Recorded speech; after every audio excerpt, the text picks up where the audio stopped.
वाकायचे ना झुकायचे, अन्यायावर पलटून वार करायचे, सन्मानाने जगायचे आणि सन्मानाने मरायचे. आज शेकडो वर्षानंतरही माँसाहेब जिजाऊंचे नाव आपल्या ओठांवर आहे. महाराष्ट्राच्या मातीत असा कोणीच नसेल की ज्यांना जिजाऊंविषयी माहिती नसेल.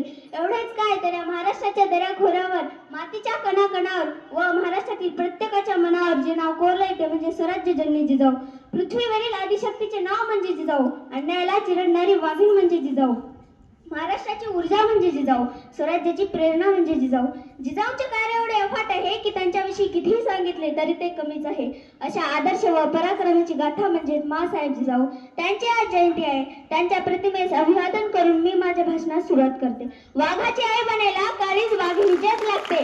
वाघाची आई बनायला काळीज वाघिणीचेच लागते.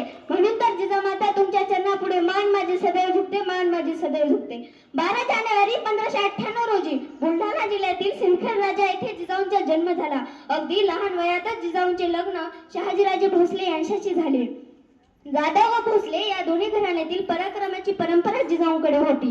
तो काळ असा होता की सर्वत्र मुघलांचा अत्याचार होता. स्त्रिया सुरक्षित नव्हत्या. रयत जुलूम अन्यायाने त्रस्त झाली होती. या सर्व पराक्रमाची चीड जिजाऊंच्या मनात होती. एक माता जितकी प्रेमळ असते ना तितकीच खणखरी असते. याचे उदाहरण म्हणजे राजमाता जिजाऊ, राजमाता जिजाऊ. शेवटी मला एवढेच म्हणावेसे वाटते की स्वराज्याच्या संकल्पनेतून घडविला विधाता, स्वराज्याच्या संकल्पनेतून घडविला विधाता. एवढं माझ्या लक्षात